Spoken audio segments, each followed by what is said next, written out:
So it's time for us to do another parody video because we've heard a lot of people claiming how there's nothing to do in Dragon Age the Veilguard. And yet here we are. We just crossed the 60 Damn it. hours Still locked. played. Above the door. Those must be the symbols.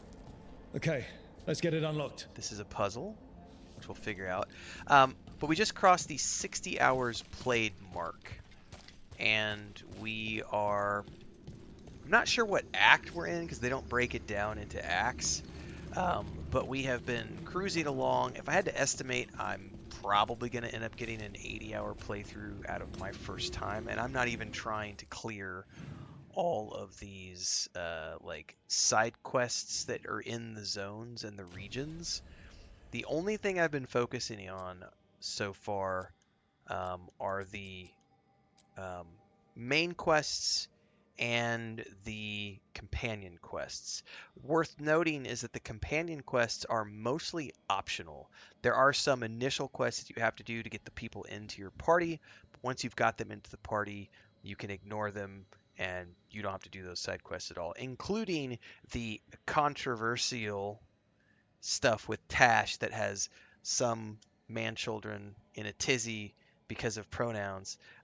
It's 100% optional. You do not have to do her quests if you don't want to. You don't have to have her ever join you on a quest if you don't want to. But there's also all of these quests, which are for the factions and regions. And there are a lot of regions in the game. Docktown, Hossberg, Arlington Forest, Ravane Coast, Treviso, Narcopolis Halls, so on and so forth. These are all areas that you can explore. All of these have very large open world maps, and you can see after 60 hours of gameplay, we can take a look at things like Hossberg Wetlands. I've discovered 66%, Docktown 33%, only 33% of Docktown. That's crazy. 85% of Arlington. I've spent a lot of time in the forest because a lot of quests bring you here. Treviso 18% discovered.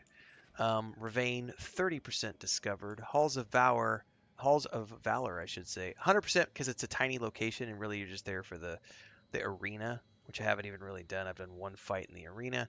Necropolis Halls, 55% discovered, and then there's been some one-off locations like the Deep Roads, and etc. Navarra. These are things related to these missions that some of your companions have.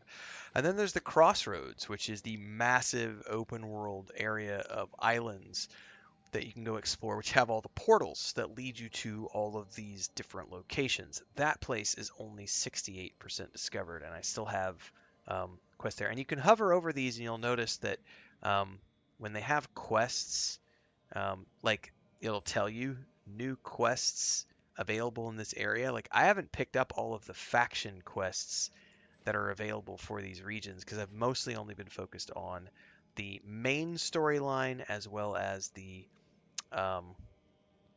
companion quests and side stories related to the journey of Solus. So that's been mostly what's been focusing my attention. I'm playing on average difficulty.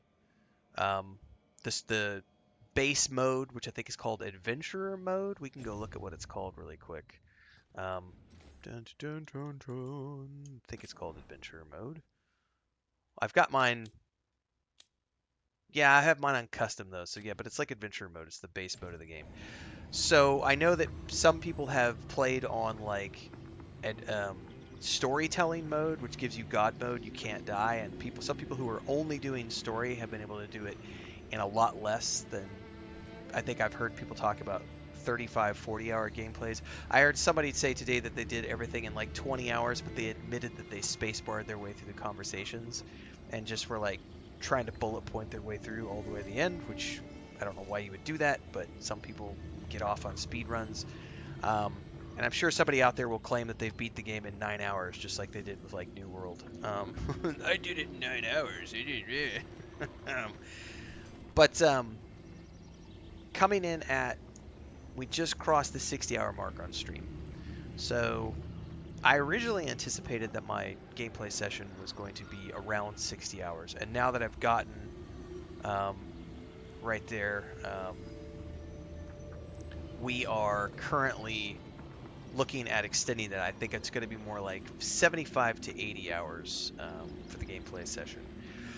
There's a lot to do, and you just have to go out of your way and look for it. And I think the big thing for me is story.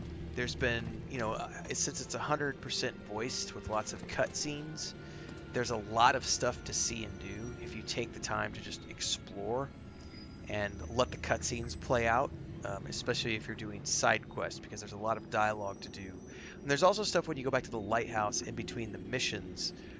There are a lot of timed quests there with your companions that if you don't go back and do, you miss them completely. So I've been taking the time in between every single mission, every single quest with the companion. I go back to the lighthouse because there are lots of opportunities to get follow-up quests that you would miss otherwise. So for the people who actually want to explore the game and get the most out of it, there is a lot of content here. I saw somebody on Twitter today say they got a completionist journey at 120 hours. I've seen several other people say they did around 80 to 85 hours, which I think is where I'm going to be falling in, is going to be that 80-hour camp more or less. So obviously I think some of that does depend on the difficulty level. Nightmare mode is going to take you longer than normal mode, which is going to take you longer than story mode. So rather, keep that in mind as you go. But yeah, the game is not short.